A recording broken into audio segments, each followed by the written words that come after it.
तर मग गोष्ट आहे का विशाल साम्राज्याची, जे एकेकाळी ईस्ट इंडिया कंपनीपेक्षा खूप खूप शक्तिशाली होतं. पण मग असं काय झालं की ते पत्त्याच्या बंगल्यासारखं कोसळलं. गंमत म्हणजे याचं कारण बाहेर नाही तर आतच दडलं होतं. चला तर मग शोधूया. तर 18व्या शतकाच्या मध्यावर जाऊया. चित्र कसं होतं बघा. एका बाजूला होतं मराठा साम्राज्य, म्हणजे उपखंडातली सगळ्यात मोठी ताकद. सिंधपासून थेट ओडिशापर्यंत दरारा होता यांचा. आणि दुसऱ्या बाजूला कोण? East India company. हे म्हणजे बंगालमध्ये बसलेले काही व्यापारी, शांतपणे फक्त योग्य वेळीची वाट बघत होते. तेव्हा कुणाला स्वप्नातही वाटलं नसेल की हेच व्यापारी एक दिवस अख्खं साम्राज्य गिळून टाकतील. पण मग ही घसरण सुरू झाली तरी कशी? हे समजून घ्यायचं असेल तर आधी आपल्याला त्यांच्या सर्वोच्च काळात जावं लागेल. म्हणजे पानिपतच्या त्या मोठ्या पराभवानंतर सुद्धा मराठे कसे फिनिक्स पक्षासारखे राखेतून उभे राहिले आणि पुन्हा एकदा उपखंडातली सगळ्यात मोठी ताकद बनले, हे पाहणं महत्वाचं आहे. आता विचार करा, मराठ्यांची ताकद इतकी जबरदस्त होती की ईस्ट इंडिया कंपनीला त्यांच्या राज्याला थेट भिडायची सुद्धा भीती वाटत होती. म्हणूनच त्यांनी काय केलं? अवधला एक बफर स्टेट बनवलं, म्हणजे एक असं राज्य जे मध्ये राहील आणि थेट संघर्ष टाळता येईल.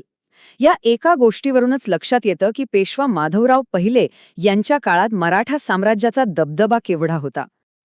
पण मग सगळं चित्रच पालटलं. एका शक्तिशाली नेत्याचा अचानक मृत्यू झाला आणि सिंहासनाला असा काही तडा गेला की तिथूनच एका भयंकर कौटुंबिक वादाला सुरुवात झाली. आणि ह्याच संधीची ब्रिटिश आतुरतेने वाट पाहत होते. आणि मग बघा, घटना कशा एकामागोमाग एक घडत गेल्या. 1772 मध्ये पेशवा माधवरावांचा मृत्यू झाला. बरोबर एका वर्षाने 1773 मध्ये त्यांचे वारसदार नारायणराव यांची हत्या झाली. पुढच्याच वर्षी 1774 मध्ये नारायणरावांच्या लहानग्या मुलाला पेशवा बनवलं गेलं आणि त्यांचे महत्त्वाकांक्षी काका रघुनाथराव यांना सत्तेच्या खेळातून अक्षरशः बाहेर फेकण्यात आलं. हा एक प्रकारचा राजकीय भूकंपच होता, ज्याने मराठा सत्तेच्या मुळांनाच हादरा दिला. या सगळ्या गोंधळाच्या मुळाशी काय होतं? तर रघुनाथरावांची प्रचंड महत्त्वाकांक्षा. असं म्हटलं जातं की पदाच्या लालसेपोटी त्यांनी पेशव्याची हत्या केली. म्हणजे बघा, हा सगळा संघर्ष वैयक्तिक स्वार्थ आणि सत्तेच्या भूकेतून सुरू झाला होता. आणि हाच तो क्षण होता जिथे मराठ्यांच्या घरच्या भांडणाने ईस्ट इंडिया कंपनीसाठी सत्तेचे दरवाजे उघडले. सत्तेतून बाहेर फेकल्या गेलेल्या रघुनाथरावांनी एक असा निर्णय घेतला ज्याने इतिहासाला एक भयानक वळण दिलं. त्यांनी काय केलं? तर स्वतःच्याच माणसांविरुद्ध परकीय शक्तीची मदत मागितली. त्यातूनच झाला 1775चा सुरतचा तह. डील अगदी सरळ होती. रघुनाथरावांना पेशवेपद मिळवण्यासाठी ब्रिटिश लष्करी मदत देणार आणि त्या बदल्यात ब्रिटिशांना काय मिळणार? तर साष्टी आणि वसईसारखे महत्त्वाचे प्रदेश आणि भडोतच्या महसुलाचा वाटा. आणि इथूनच पहिल्या इंग्रज-मराठा युद्धाची ठिणगी पडली. हे युद्ध खूप काळ चाललं, खूप रक्तपात झाला, पण गंमत म्हणजे यात कुणालाच स्पष्ट विजय मिळाला नाही. यावरून एक गोष्ट मात्र सिद्ध झाली की आपापसात कितीही भांडणं असली तरी मराठे अजूनही एक मोठी ताकद होते. त्यांना हरवणं अजिबात सोपं नव्हतं. शेवटी 1782 मध्ये सालबाईच्या तहाने हे युद्ध संपलं. दोन्ही बाजूंनी थोडी तडजोड केली. ब्रिटिशांनी रघुनाथरावांना मदत करायचं सोडून दिलं आणि मराठ्यांनी वचन दिलं की ते दुसऱ्या कोणत्याही युरोपियन शक्तीशी हातमिळवणी करणार नाहीत. यामुळे पुढची 20 वर्ष शांततेत गेली. पण ही शांतता फक्त वरवरची होती, वादळापूर्वीची शांतता.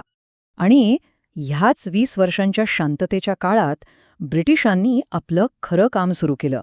त्यांनी आपली फोडा आणि राज्य करा ही पॉलिसी एकदम पक्की केली. त्यांनी मराठ्यांच्या अंतर्गत भांडणांचा अगदी बारकाईने अभ्यास केला आणि विचार केला की या भांडणांचा स्वतःच्या फायद्यासाठी वापर कसा करता येईल. हे समजून घेणं महत्त्वाचं आहे की मराठा साम्राज्य म्हणजे काही एकसंध राज्य नव्हतं. ते 5 मोठ्या घराण्यांचे एक संघराज्य होतं.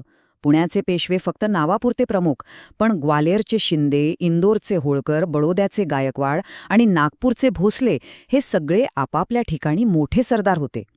आणि त्यांची ही तथाकथित एकी हीच त्यांची सगळ्यात मोठी कमजोरी ठरली, कारण खरं तर ते एकमेकांशीच जास्त लढायचे. याच काळात ब्रिटिशांनी एक नवीन आणि अत्यंत धूर्त शस्त्र बाहेर काढलं. तैनाती फौज किंवा सबसिडियरी अलायन्स ही एक अशी पद्धत होती ज्यात थेट युद्ध न करता सत्ता मिळवता यायची.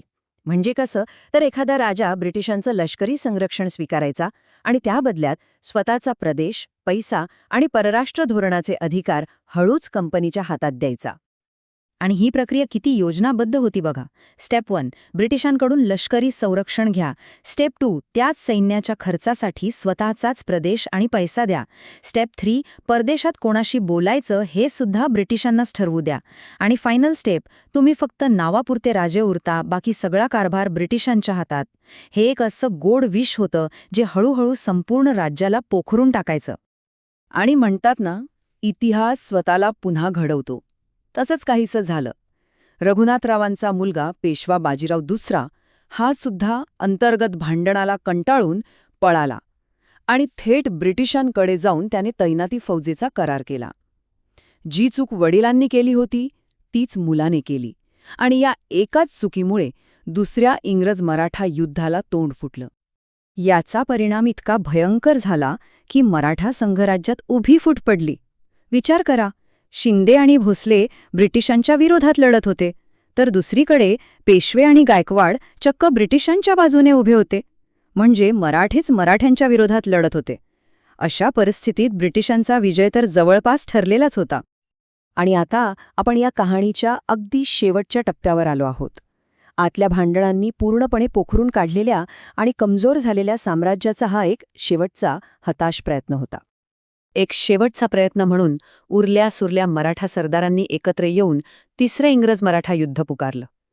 पण तोपर्यंत वेळ निघून गेली होती. इतक्या वर्षांच्या आपापसातल्या लढाईमुळे एकेकाळचं ते बलाढ्य साम्राज्य आता इतकं कमजोर झालं होतं की ते ब्रिटिशांपुढे टिकूच शकलं नाही. आणि या युद्धाचा निकाल? पेशवेपद कायमचं संपवण्यात आलं आणि त्याचबरोबर मराठा साम्राज्याचा अधिकृतपणे अस्त झाला. आणि आता हा आकडा बघा, तो खरंच धक्का देणारा आहे. या युद्धानंतर एकेकाळी फक्त व्यापारी म्हणून आलेली ईस्ट इंडिया कंपनी आता भारतीय उपखंडाच्या जवळपास 2/3 भागावर राज्य करत होती. मराठा साम्राज्याच्या पतनाने भारताचा नकाशाच कायमचा बदलून टाकला. आणि हे सगळं आपल्याला परत त्याच मूळ मुद्द्यावर आणून ठेवतं. एका वाक्यात सांगायचं तर, जर या सगळ्या राज्यांमध्ये एकी असती तर ईस्ट इंडिया कंपनीसाठी संपूर्ण उपखंडावर ताबा मिळवणं प्रचंड अवघड गेलं असतं. तर मग मराठा साम्राज्याची ही संपूर्ण कहाणी आपल्याला एका मोठ्या प्रश्नासमोर उभं करते.